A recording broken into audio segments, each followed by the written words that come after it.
Assalamualaikum warahmatullahi wabarakatuh. Di sini kita ada di kelompok 5. Tak kenal maka tak sayang. Alangkah baiknya kita perkenalan terlebih dahulu. Di sini saya Kafka Adia Fikra dengan 3 digit NIM terakhir 060. Saya Hernan Kusumo dengan 3 digit NIM terakhir 085. Saya Amanda Mikael Putra dengan 3 digit NIM terakhir 070. Saya Sofina Rabu Hanifah dengan 3 digit NIM terakhir 060. Saya Anissa Mustafa Fitin dengan 3 digit NIM terakhir 076.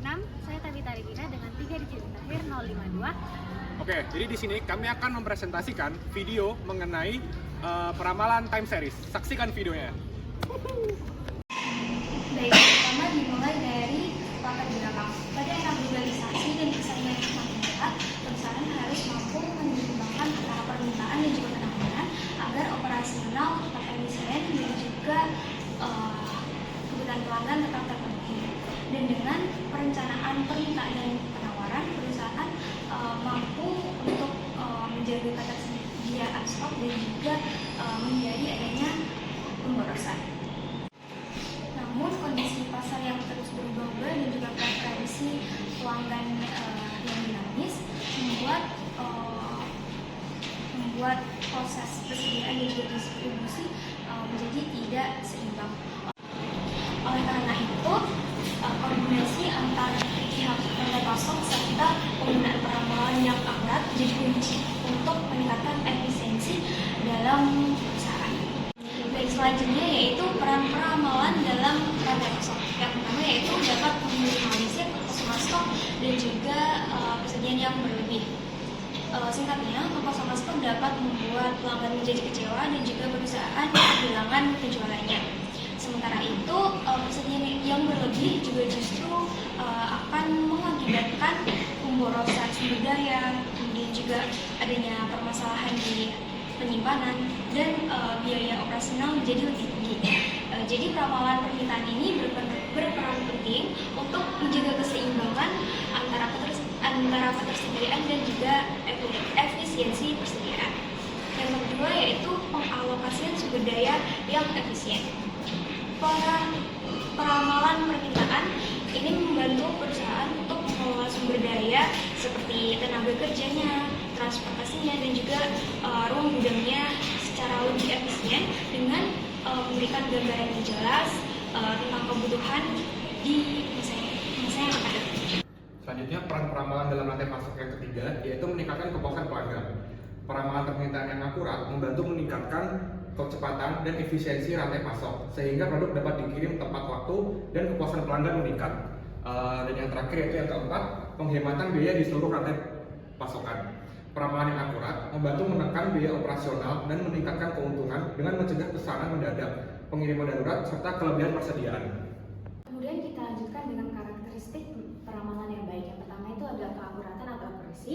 Peramalan yang baik itu harus menghasilkan prediksi yang akurat agar tidak terjadi kelebihan ataupun kekurangan stok. Kemudian yang kedua itu ada biaya atau cost. Peramalan itu harus mempertimbangkan keseimbangan antara tingkat keakuratan yang diinginkan dan biaya yang dikeluarkan untuk mengembangkan serta menerapkan model peramalan. Yang ketiga itu ada penyederhanaan atau simplicity. Metode peramalan itu sebaiknya dibuat sesederhana mungkin agar mudah dipahami, diterapkan dan disesuaikan dengan kebutuhan tanpa mengurangi keandalannya. Baik, selanjutnya yaitu ada komponen dalam metode peramalan.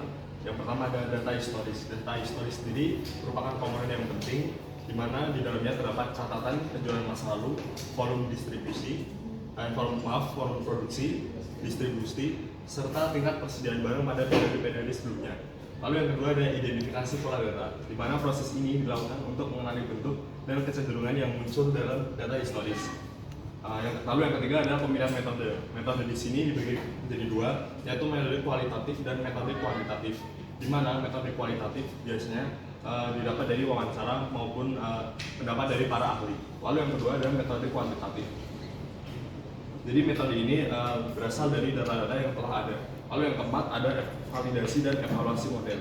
Jadi digunakan untuk sejauh mana metode tersebut sudah mendekati kondisi aktual. Jadi pengujian ini dilakukan agar metode tersebut sudah memenuhi atau belum. Lalu yang kelima ada implementasi dalam peramalan. Jadi data hasil peramalan digunakan untuk menentukan jumlah barang yang akan diproduksi, serta jumlah bahan baku yang dipesan, maupun kapasitas gudang yang diperlukan, serta jadwal distribusi ke pasar. Selanjutnya, metode peramalan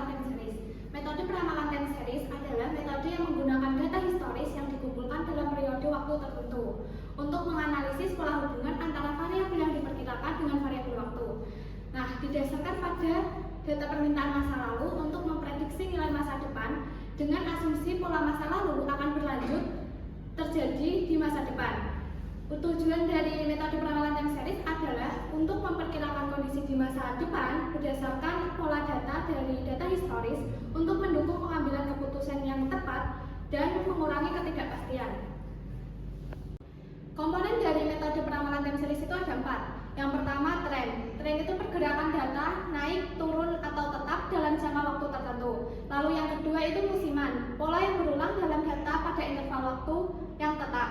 Lalu yang ketiga itu ada siklus. Siklus ini adalah perubahan data yang terjadi di luar musiman dan dipengaruhi oleh kondisi ekonomi atau sosial. Yang terakhir, komponen acak. Fluktuasi yang tidak mengikuti pola manapun dan disebabkan oleh faktor-faktor tidak terduga yang tidak bisa diantisipasi. Selanjutnya kita berlanjut ke bagian metode peramalan time series, bagian jenis-jenis dari peramalan time series itu sendiri. Jadi terdapat 4 metode. Di sini keempat itu memiliki perbedaan sedikit pada data yang digunakan dan juga cara perhitungannya. Yang pertama itu adalah metode naik. Metode naik merupakan salah satu metode kualitatif yang ada pada time series, dan data yang digunakan itu adalah data dari permintaan periode terakhir. Kemudian adalah metode simple average. Jadi metode ini seperti namanya itu rata-ratakan data historis dari penjualan yang ada. Nah, di sini dijelaskan bahwa metode ini menggunakan perhitungan dalam menggunakan sumber historis tersedia. Nah, jadi perhitungan yang ada itu adalah perhitungan rata-rata dari semua data yang ada sebelumnya. Selanjutnya moving average. Ini merupakan metode yang bisa ramalan dengan membuat rata-rata juga dari permintaan sebenarnya dari beberapa periode. Jadi ini sedikit berbeda dengan simple average, di mana ini menggunakan data yang lebih kompleks dan lebih lengkap. Dan yang terakhir adalah metode weight moving average. Jadi metode ini kurang lebih sama dengan metode sebelumnya, yaitu metode moving average. Tetapi di sini diberikan bobot pada setiap data atau jenis data yang ada. Dan di sini biasanya data awal periode memiliki bobot yang lebih besar. Oke, untuk kesimpulannya adalah perencanaan permintaan dan penawaran berperan penting dalam menjaga keseimbangan rantai pasok. Melalui peramalan yang akurat, perusahaan dapat mengoptimalkan persediaan, mengurangi biaya, dan meningkatkan kepuasan pelanggan. Metode time series membantu memprediksi permintaan berdasarkan data historis, sehingga keputusan produksi dan distribusi menjadi lebih efisien serta adaptif terhadap perusahaan pasar. Oke, sekian video presentasi dari kelompok kami. Maaf apabila ada kesalahan. Assalamualaikum warahmatullahi wabarakatuh.